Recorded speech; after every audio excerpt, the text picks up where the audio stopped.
So SEMrush tweeted an article I wrote about branding. I might want to check it out. And you'll see a QR code. I'll have a few QR codes throughout this presentation. So if anything kind of grabs you, you can go ahead and scan that. And I have another article that Google tweeted about how to take data and actually enhance your performance using data. And I get into all these things in this presentation, but those articles go really deep. This is like a 4,000 or 5,000 word piece that goes in depth. So one thing you'll notice, my marketing agency, Noble Digital, we've helped funded startups, we've helped Fortune 500s and everything in between. And you'll notice that we don't really work in one vertical. And that's because we don't work in a vertical, we work in a horizontal, and the horizontal is storytelling. And just to kind of give you some context, here are some of the growth points that we help companies with. We tend to help companies when they just start to get a repeatable sales cycle and help to scale that up and, of course, go beyond that. And breaking to the top is Mr. Dashboards or Mrs. Dashboards, depending which company.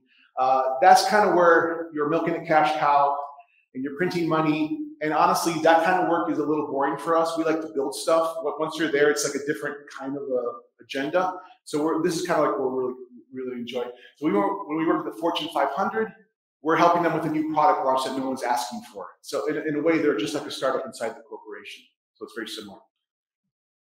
Just a couple of case studies to give you a little context of what we do. We help fundraise when they were a small seed-funded startup. Then they got more funding, and now they're Inc. 5,000. We've helped Shark Tanks. One of them was Mr. Wonderful. We helped Plated, the food delivery company. We got them to $100 million in revenue in 18 months. And then they exited for $300 million when Albertsons bought them. And just to give that a little more context of that, understand that they had about 15 marketers. And they had built a beautiful website, a beautiful brand. Everything was perfect, except one thing was missing: customers. And so we brought in the top element of the funnel, which basically, in this case, was a TV spot. It was a 30-day test. They were going to see how it was going to do, and it actually got an 83% response rate, and it never stopped. And they just left it on. And then Albertson came knocking and kind of destroyed them, but bought them up, and their website doesn't really exist anymore. But it's a good story. Telesign was a Series C funded startup that got bought by a bigger company in the UK. In this case, this is a large corporation where maybe the left hand and the right hand were not quite talking to each other. Sales and marketing were not quite in sync. So we came in, rebranded them, but we also fixed their content marketing flow so that they started getting ROI and they started shortening that sales cycle and started getting a lot of revenue growth immediately. New Balance, we helped.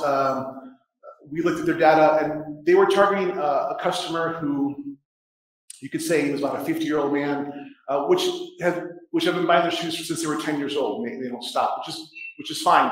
But what the data showed is that there's these 20-year-olds buying their product 3 times as much, and they were visiting more frequently. So we actually changed the campaign around that to focus on those customers. With Mutual of Omaha, we activated a national sales force. You can see we did some YouTube videos that were outperforming the average view-through rate. So we got plenty of traffic. But then we also optimized the experience at the end. You can see the before and after. The same amount of traffic, it was a 20 times growth in sales. So, are you guys ready for everything, everywhere, all at once? Has anybody seen the movie? Nobody? Yeah, it's funny. You should see it. I love it. I like indie movies. So here's Jenny Hayren. She's a Finnish food artist from Finland, right? And she made this beautiful feta cheese recipe that was so popular that it caused shortages around the world for feta cheese, okay? Amazing, right? This is what everybody wants, to be viral, right? This costs her nothing, right? Except one problem, it's not repeatable. It's pure luck to some degree. I mean, it was the right timing, right place, but like it's luck, right? So this is not branding, this is not marketing, but there's only one thing actually that you can kind of do to create this repeatable thing, which is branding. Branding is the one thing that you can actually build to create this effect when you do it right. And by the end of this presentation, I hope to explain how we do that. So the moving parts of branding, I'm going to just break these pieces down so that we can isolate things. And if there's questions at the end, we can talk about specific things, okay? The one problem is that in marketing, by the way, how many people are not from an agency? Raise your hand. Okay, most of you. Okay. Inside of a corporation, you guys do well by doing predictable, repeatable stuff. That's what makes your business grow. But when you're branding or telling stories, you often have to do a process which has nothing to do with repeating anything. So I need to break these things down into parts. So imagine this is your entire brand, your marketing all together, right? So your gas is your media spend, right? This gives you power to reach different audiences all around. Your tires are your creative assets. It's the videos, it's the social content, it's your website, all your outward-facing messaging. And of course, the pit crew is your IT team, development, right? All the web guys behind that. And also, the road is your marketplace. Okay, that's where all the publishers are, all the social media platforms, and so on. Now, your speedometer is your analytics. It's your dashboard. And I just want to note here that a speedometer doesn't do anything except tell you if you're going too fast or too slow, or you're not making enough money or making plenty of money. It doesn't really do anything. You still need a human to put their hands on that wheel and drive it. And so that's your CMO or someone like myself, a strategist running the show. And of course, the owner of the team is your CEO. Now, between all these elements that I've kind of broken down, I'm just curious, which one do you guys think is your biggest lever?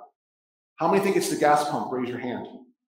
The gas going into the car is the biggest lever for your business's growth. And assuming the car is brand new, there's no problems, you got a full tank of gas, there's no hazard lights are on, everything's working perfectly. Nobody raise your hand for the gas. How many think it's the pit crew, the development guys? Raise your hand. Nobody. How many think it's your tires, your creative assets? One hand, two hands, okay? How many think it's the road itself is the most important element? A couple more hands went up. And how many think it's your analytics dashboard? After I just ran it under a bus. No, okay, that's good. The answer is your creative assets. Believe it or not, Google and Facebook both confirmed that 80% of your return path, meaning the number of touch points that people need to go to your website before they make a purchase, is a function of creative and not media or tech or any of that stuff, right? So the way we see media is really that white billboard on the side of the road. It's an important placement, but that's not really where the performance is going to be at. Like whether it's a placement on TV, digital, or an actual billboard, right? So the harder part of your marketing is figuring out what are we going to actually put in that white space that compels someone to take action on your offer and come back over and over. That is the hardest part of marketing and branding, of course. And that's because we're talking about storytelling, and storytelling is ancient. Now, I think I heard the tail end of the last talk, so I know we talked about UX. I won't go too deep, but really quick, I just want to talk about this and say, the way I see it, UI is user interface, and that is like the functionality of your website, or in the case of a store, physical store, the way you force people to go to the back of the store to pick up that free chicken at Costco's, right? That's all by design, so that you get the chicken. They lose money on that, but you walk back and buy 10 other things that you don't really need, and you end up spending $300 all of a sudden at Costco. That's all user interface, right? Now, user experience is your experience doing that, right? So if does it take a long time to check out? Is it frustrating? You're hitting the back button a lot? That's UX, right? Or is it easy and flowing and seamless? Customer experience is, okay, I ordered it, and now the box came, and the dress didn't fit, and it's all wrong, or it doesn't look right. That's like bad experience. Or it came, and it was a beautiful unboxing, and it's exactly what you wanted, right? So the BX, the brand experience, really is your overall emotional sentiment for a brand. It's like all those layers together, And I try to explain this because a lot of times our clients are like, cool, you're going to make our website. Are you going to do UX? It's like, we're going to do a lot more than just UX. We're going to figure out a lot of problems that we have, that they come up, and make sure that they get mitigated up front. And so the way we see it, brand experience should be figured out first, and then we want to understand how we want the customer to feel in that interaction. And then from there, we then inform the architecture team how we want to engineer that experience. And then on top of that is the visual identity, which is like, if we're going back to the car analogy, it's really the fender and the look and the style and the color of the car. And a lot of times people look at branding as that superficial outer case. And sometimes you can pull that off. You can get away with just that without that engineering. But I think more and more these days, it's less and less possible. There's so many great brands out there and so much competition, right? So when we talk about brand, we're not talking about making things look pretty, okay? We're talking about making people feel something through an entire experience all the way through. And the last thing there, development, production, this is the actual execution of that plan, right? And again, too many people get focused on deliverables, like, oh, I'm gonna order some videos and some social media, and my job is done, and you really haven't scratched the surface of what can be done with your brand. And the reason for this is because a lot of corporations work in this, in this grid. They try to focus on number one or two, but they try to say number one, managing chaos. No, I'm kidding. They're managing their business day to day, right? Keeping things flowing. And once in a while, maybe quarterly, annually, they do strategy talks, right? And they try to avoid 3 and 4 of the problems they have. Except there's one problem. When you apply that process to creativity, it's a creative killer, okay? This is actually, what's the word I'm looking for? This actually negates any creative thinking, any critical talks about what could be or not. And it doesn't allow new ideas to flourish because you're on the clock. And I'll give you an example. A corporation will be like, we need a video for this next month. Great. It can take about a month to make a video, for example. You got to cast it, film it, edit it, show it to the client, get some feedback, some notes, and re-edit it. That could take a month easily, probably more. But what about the idea? What are we filming? When does that get a chance to be sorted out? So that's what's always missing. So we have to add these other elements of strategy where you can see it's important but not urgent. And that's why it gets neglected, because it's not urgent and it's not on the top of the list, right? And of course, you guys are at a corporation where they're focused on their business. So if you guys are amazing at making chocolate, for example, why would you suddenly turn around and be amazing at making videos and producing that? Right? And I don't get why that should be something you guys should be burdened with, to be honest. But that's just my thought. So overall, we've overfunded technology and we've underfunded creativity, according to Jay Patasol, who's a Forrester analyst. And if you want to know how much, $19 billion collectively of all the companies have gone to technology. And so if it was like the size of the sun, I would say the amount we applied to creativity is probably the size of the moon in comparison, unfortunately. And that's really unfortunate, because that's really one of your biggest levers. If you remember the term growth hacker, right? Remember, like, growth hackers could get around how to get a better performance from Facebook and Google. I think those days are kind of over. Those are walled gardens now, and if you try to do that, you'll get banned. So it's really, creativity is the last unfair advantage legally allowed in marketing. Even Gary Vee says automation is not the answer. Empathize. Who said empathy? I heard that last talk. Empathize. The designing of an experience uses a different part of your brain than the scaling of that experience. That's Brian Chesky from Airbnb. And this means also get the right people in the right jobs, right? I would not expect a marketing manager to build out a website, right? You wouldn't think about that twice. So why would you imagine them to build a brand out? And sometimes we see smaller companies trying to pull that off. And it's tough. It's a different mindset, a different experience. This is from Reed Hastings' Culture Deck, and he stated that in creative inventive work, the best are 10 times better than average. So there's a huge premium in creating effective teams that are creative. So, my point here is you're not going to succeed with that one thing. It's a combination of a multitude of elements all working together in concert. And, a lot of times, a marketer won't think twice about talking about a marketing stack and how they're going to layer those together. But I seldom have the conversation about how we're going to layer stories together and at what point in the journey. And that's probably a more important talk. Again, that 80% lever. And this is where we're going to get into the multipliers of revenue growth. Okay. And yes, you can scan that, and you'll download that pyramid, and it goes a lot deeper of the process of how we do that. Okay, so I want you to get focused on your third eye. We're gonna go deeper now. I'm gonna give you, we've had enough theory, now we're gonna get into the actual lab. So this is Biome. This is a brand that we built from scratch, and it's a perfect illustration of everything we're talking about. They're a probiotic. Now, are there any B2B SaaS platforms here? B2Bs, anybody? B2B, or is everyone e-commerce? B2B. One, that's it? This is an e-commerce, and it has everything to do with B2B as well, okay? And I'm going to explain why. First of all, B2B is looking more like B2C. Like right now, we're helping a B2B company automate their sales, because the way they have it, the only way for them to scale is to hire more salespeople, because every salesperson has to do a 10 to 30-minute demo to get a sale, right? And so many people per day, and they're only going to close maybe 20% of those people. With automation, we can get them in way faster and scale this much more rapidly, right?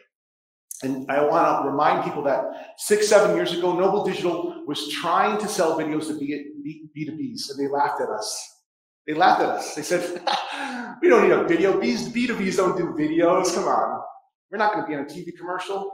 They didn't understand, right? And so I'm saying this again about e-commerce. You can laugh all you want, but it's going that way, and we're already doing it. So it's exciting times. So we always say to start with data with any branding initiative. One thing that's unique about Noble is that I find that we're a boutique. We're not big, but we're very focused. You'll find boutique agencies are either branding and messaging and touchy-feely, or they're hardcore media companies and all about numbers, right? And there's like this huge gap in between like what they do. We don't believe in that. We kind of feel like it's really hard to make things work unless you can do both.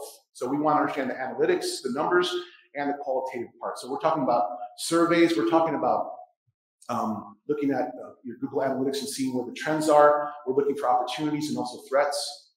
So we come back with a very massive report of all the potential possibilities being laid out on the table, and then we can start to build out a budget based on that. So when we do that, we're also looking at your entire space, your competitors, and some of the opportunities that are there as well. And if you look at the dead center, that's the business model canvas. I don't know if you guys are familiar with that. This is like a Silicon Valley thing. I love it because it helps you see kind of a snapshot of your entire company and all the different elements that need to be handled. But dead center is the value proposition. And it's there for a reason. Without this value proposition being correct and proper, you're not going to have the flow you want. And this is what we typically see in a company. They might say, there's something wrong with our website, can you fix it? It is the website, but it's the value proposition on the website. It's not so much a technical thing, right? And so let me explain. So here's a PR activation. I'll just read it. American Express launches latest direct mail campaign to cardholders. Brand reminds consumers of purchase benefits by shopping with its merchant partners. Now, a lot of PR starts and ends here, unfortunately. And that's the problem. Your PR is going to die here because it dies in the journalist email, right? You have the subject line to the journalist, like, I have something amazing. By the way, you're competing with Apple. You're competing with like Elon Musk. He's everywhere right now. He's in your feed like every day. God, you're competing with those guys. So what do you have to tell this journalist that he actually cares about? This is not going to cut it. I don't care who you are. This is American Express. They don't care. There's nothing exciting to write about. So, so let me check this out. Let's do the after. American Express launches latest direct. What? Sorry, wrong one. American Express creates Small Business Saturday.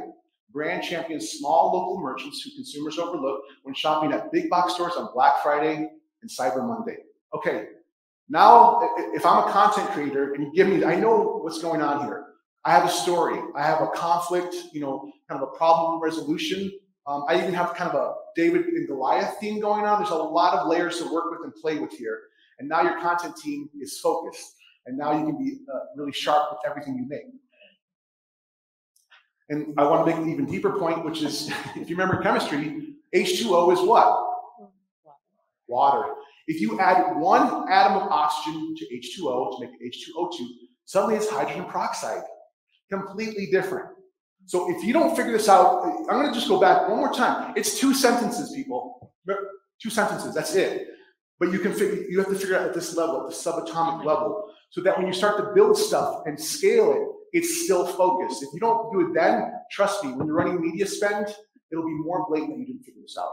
Okay? So think of strategy as proactive optimization. Okay? And does everyone know what CRO is? Conversion rate optimization? Yeah? No CRO? Yeah, a couple people. Okay. CRO is like when you optimize a website. But a lot of times I find that's a retroactive solution, because if they haven't figured the solution out first, you're trying to tweak something and you're getting that like 10, 20% return. But 20% return on what? A 0.07 click-through rate, right? When it should have been maybe 4%. And so if you have a 4% click-through rate, you're adding 20%, now you added a whole 1% to 5%. Now you're seeing a real shift, right? So you have to do this from the beginning. So, imagine you have all these assets out there that are off-brand, not connecting, and you're barely getting any traffic from it as a result. And then you go to your website, which is off-brand and not on message, and you barely get it. So you got this funnel that's barely even flowing, right? That is what we're really talking about here. And try to fix this after the fact is 10 times harder. So you're going to spend less money to do it right up front than trying to do it after the campaign's already running. So going back to Biome, we had a game plan. The game plan was to get them in big box stores in about a year, even though they were e-commerce. That was a year out. We were planning for this. So we had to look at this shelf and say, okay, how do we make them stand out of the shelf? This is already informing what the brand identity is going to be. There's no, wouldn't purple be nice? No. There's actually strategy involved as to why the color is that color. So nothing was arbitrary. So when we get to the messaging, this is how the scientist who created this product, and he's a genius. He's curing Crohn's disease. He named the microbiome in 2012, and he's been studying fungus since the 70s, and he's also the father of the CEO of the company, right? He had a hard time communicating what he was doing. And by the way, going back to the B2Bs, this is the same problem you guys have. You guys assume you start talking to all these features and technology, and most of the time your salespeople don't know what you're talking about, right? And so they have that same problem. So what we had to do is make it about the customer. It was about discover a deeper you. It was about energy and power. That got a lot more performance than this did. No one wanted to hear about fungus, right? They wanted to hear about how they're going to feel better, right? So even going through here, you can see here's a bunch of different psychographics on the different customers they had. The person that should have been buying this like crazy is the guy at the bottom left who actually has a gut problem. But if anybody knows anybody that don't really want to change themselves, any women know guys like that? Yeah, he was the worst customer. He didn't want to fix anything. The woman in the top right didn't really need it, but she's an A-type personality. She's on top of her game, and she wants the best of the best of the best, right? You get it? They didn't see that coming, right? So then we quickly optimize around that customer, but let me back up and say the UX flow, all right? So everyone knows what good bacteria is, right? The new idea here was good fungi and good bacteria together.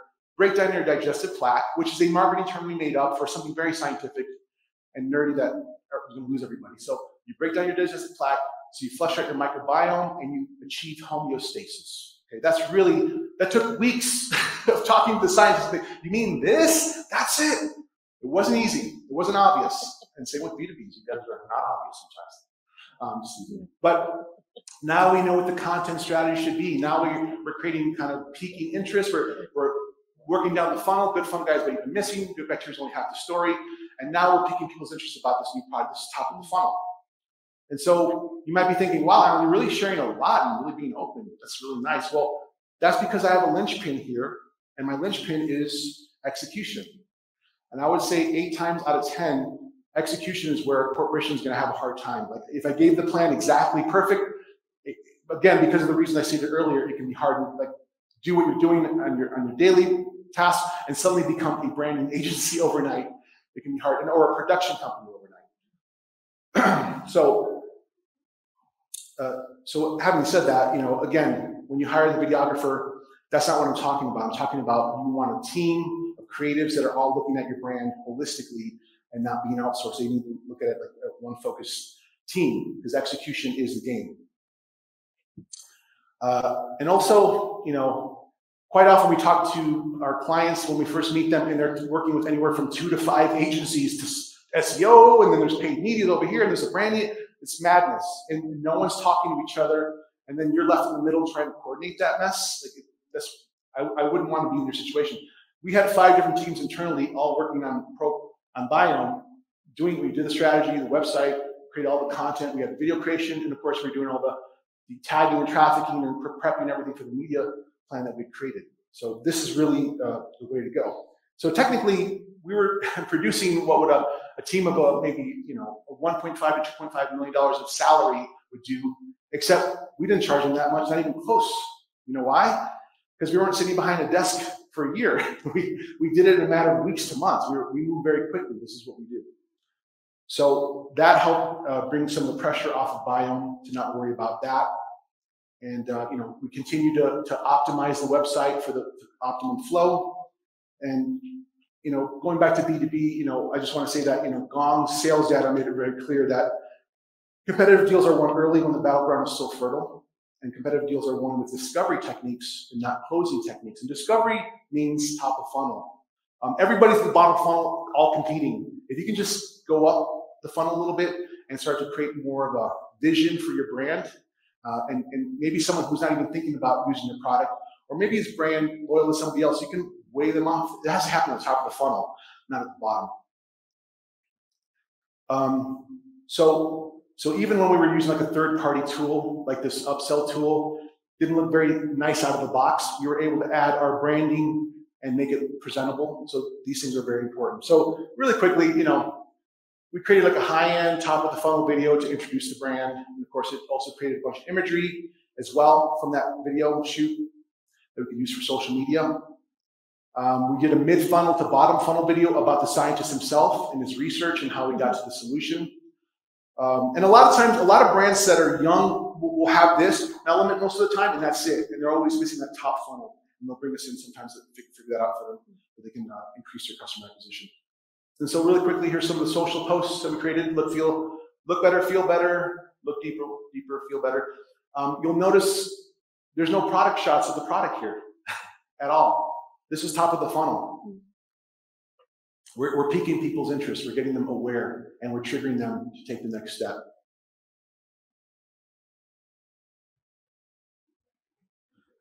And so, after you've done all this, which I feel like is the real work of branding and marketing, now you can turn your media on. Now you can put the switch on. Now it's going to flow. And now you don't have to worry about a bad click-through rate because you have plenty of assets to work from. You're looking at the data. You're seeing the patterns where it's flowing, and you can start to focus your creative storytelling and your touch points around what is working.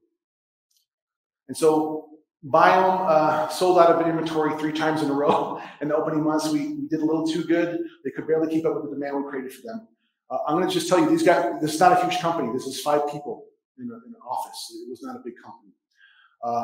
And you can see here how we grew them pretty quickly. But we also developed a product that they didn't have, mostly for revenue growth, not to be like brilliant, but they had this machine that could actually test your blood and see how your gut's doing. Well, it was in the middle of this 23andMe thing that's been going on, so they got featured in TechCrunch as a result, but not intentional. And then Gwyneth Paltrow featured them in Goop, and that really exploded their sales. And what I want to say about this is that, it's not PR that got the sale. PR knocked on the door, then she went to the website and she saw a brand. She said, wow, these are great, showed her team. They got excited, and then they formed a meeting with them. So that's why you have to do all this stuff and prepare, because the PR, again, on the surface level, is just a knock on the door. It's when they open the door, what they see, what they experience is what they're actually going to make a decision on, whether they want to do business with you, or in this case, partnership with you. There was one more thing I was going to say about this, but I can't remember what. Let me see if it's in my notes.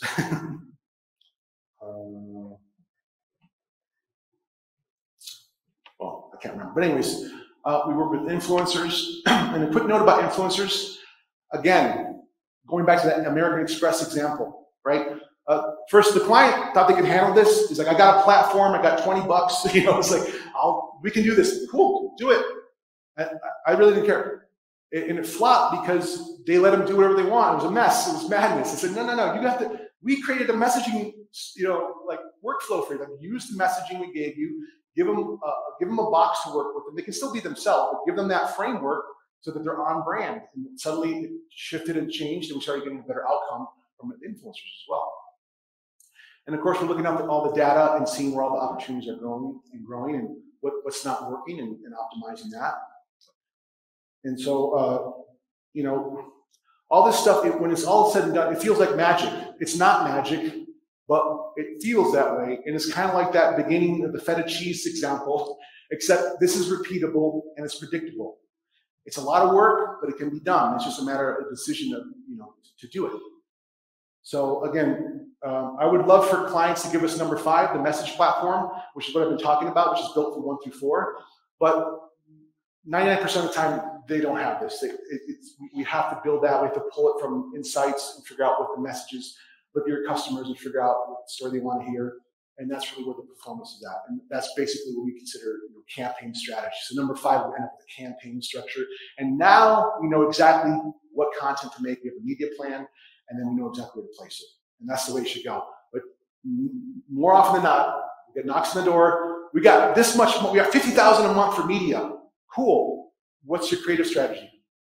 Whatever, Don't do that. Don't just let an agency run all this media and not have a creative strategy figured out for a story. That's where you're gonna pay. And so, really quick here, that row in the middle, those are deliverables. I'm just gonna say, do not pay for deliverables. Okay. If you pay for deliverables, it's so tempting. CEOs and CMOs are so tempted. They feel like they're getting so much done, right? A package for 3 videos and 20 social media posts. And you feel like you accomplished it, when really there was no thinking involved. It's on that surface level of just okay, I've got a checkbox checked off. On the left side is the brand story. We have to figure out, what are we trying to say? And what are we trying to do? What's the outcome? And if they don't take that action, what's the next step? We have to engineer that whole flow. Do that, then make your deliverables, and of course, media is in the far right.